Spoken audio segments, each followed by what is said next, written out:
안녕하세요. 3월 8일 경기도에서 이해찬 당대표가 참석한 가운데 경기도 예산정책협의회가 있었습니다. 이 자리에서 이재명 도지사가 여러가지 현안에 대해서 건의를 했는데요. 그 중에 지역화폐에 대해서 전국적으로 규모를 좀 확대해달라 그렇게 건의를 했어요. 그래서 이해찬 대표가 당에서 협조하겠다 이렇게 말씀하셨습니다. 여기에 대한 기사 좀 보시죠. 이재명 지역화폐 정책 전국 규모로 확대해야 뉴시스 기사인데요. 이 지사는 이날 오전 도청 제1회의실에서 열린 더불어민주당 경기도 예산정책협의회에서 투자할 돈은 많은데 투자할 곳이 없어 쌓아두고 경제가 느려지는 지금과 같은 상황에서 지역이라는 모세혈관에 돈을 돌게 하는 지역화폐 정책이 절실하다 이렇게 얘기를 했고요. 그러면서 지역화폐의 전국 확산을 위해 복지재원을 지역화폐로 지급할 수 있게 정책 방향을 정해달라. 약간의 불편함을 감수하더라도 지역화폐에 도입하면 현금 지급 방식보다 지역경제 활성화에 도움이 된다. 이렇게 설명했어요. 이거 당연한 얘기죠. 우리나라 지금 경제를 살릴 수 있는 길은 다른 방법이 지금 없는 것 같아요. 경기도에서 시행하고 있는 지역화폐를 전국적으로 좀 확산시켜서 모든 복지 예산을 지역화폐로 지급해라. 이런 얘기를 저도 트위터에서 며칠 전에 했었는데 이 방법밖에 없는 것 같아요. 경제를 살리려면은 지금 뭐 뚜렷하게 경제 살리기 정책이 없잖아요. 없는 상황에서 이재명 도지사가 이거 지금 계속 몇 번이고 이 얘기를 주장을 하니까 이해찬 민주당 대표가 이에 대해 지역마다 알맞은 방식으로 개발되고 있는 지역화폐의 활성화를 위해 당에서 적극 협조하도록 하겠다. 국토보유세는 개념이 아직 익숙하지 않아 학계와 충분히 논의해 실현 방안을 강구하겠다. 이렇게 얘기했어요.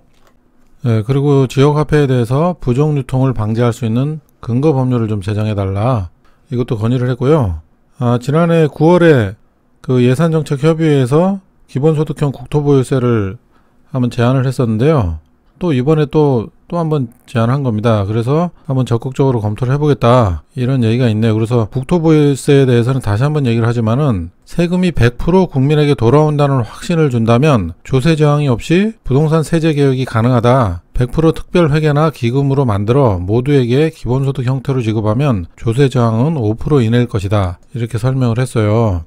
기본소득형 국토보유세는 이재명 도지사가 지금 주장하는 거는 경기도에서 먼저 시행할 수 있게 법률 제정을 좀 해달라 그 얘기를 하는 거거든요. 그래서 경기도에서 뭐 테스트 삼아 먼저 시행을 해보고 괜찮으면 또 전국적으로 확대를 하면 되니까 경기도에서 시행하게 해달라 이 얘기를 하는 거예요. 그래서 좀 이런 부분도 적극적으로 지금 검토가 될 것 같아요. 왜 그러냐면은 경기도에서 지금 워낙 정책이 제대로 다 잘 돼 있고 지역화폐 같은 경우도 경기도에서 하는 거를 다른 지자체에서 많이 따라 하잖아요. 그래서 다들 괜찮다고 생각할 것이라서 이 지금 경기도에서 먼저 선시행 후 다른 지역으로 확대하는 것은 정부에서 정말 해볼 만한 정책이다 이렇게 생각이 들어요. 그래서 이번에 이해찬 대표가 논의를 거쳐가지고 한번 적극적으로 해보겠다고 말씀을 하셨기 때문에 지금 경제 상황도 안 좋고 이 경제를 살릴 수 있는 길을 좀 경제를 살릴 수 있는 그런 정책을 안 하면은 다음 총선은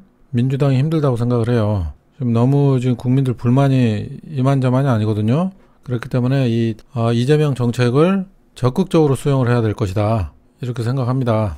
네, 그리고 데일리한 기사에서는 이재명 도지사 그 재판에 대한 얘기가 조금 나와요. 이날 예산정책협의회에서 이 지사 재판에 대한 언급은 일절 없었다. 앞서 이 지사는 재판은 변호사에게 도지사는 도정에 집중하면 된다고 밝힌 바 있다. 하지만 재판 결과에 자신의 정치 생명이 걸려있는 상황에서 도정에 100% 집중하는 게 가능하냐는 목소리도 나온다. 네, 당연히 이렇게 생각하겠죠. 다른 도지사나 정치인 같은 경우에는 뭐 벌써 나자빠졌죠. 이재명 도지사이기 때문에 이게 가능한 거예요. 모든 업무는 머릿속에 다 들어가 있고 꾸준히 이 업무에 대해서 연구를 해왔기 때문에 이런 게 가능한 거예요. 뭐 다른 정치인 같은 경우에는 재판이 없는 경우에도 이 정도까지 일을 하는 경우가 없죠. 그렇기 때문에 이재명 도지사가 정말 대단한 정치인이다 이렇게 생각이 드는 겁니다. 그러면서 또 기레기 그 리얼미터 아시죠? 거기서 직무수행 지지도를 여론조사를 해가지고 이날 또 같이 발표를 했나봐요. 그래서 이재명 도지사가 뭐 17개 가운데 14위를 기록했다고 이렇게 하고, 김경수 도지사는 또 16위 기록했다 그러면서 둘을 또 이렇게 같은 급으로 놓네요. 정말 이런 거 뭐 신경 쓸 거 없고, 또 한 번 이재명 도지사가 정말 대단하다는 것을 알 수 있었습니다. 이렇게 이런 재판 가운데서도 이렇게 동해번쩍 서해번쩍 하면서 도정리를 빠짐없이 챙기고, 또한 나라의 미래를 위해서 본인이 연구한 것을 꾸준히 건의하여 실현시키기 위해 그 노력하는 모습, 이런 모습을 보면서 결국에는 많은 정치인들의 귀감이 될 것으로 생각이 됩니다. 지금까지 그 수많은 그 조작질로 많은 분들이 또 오해를 하고 있는 그 상황인데, 이렇게 열심히 일하는 이재명 도지사를 결국에는 많은 정치인들이 돕게 될 것이고, 그리고 국민들이 언젠가는 이재명에 대한 그 진실이 무엇인지 다 깨닫게 될 것입니다.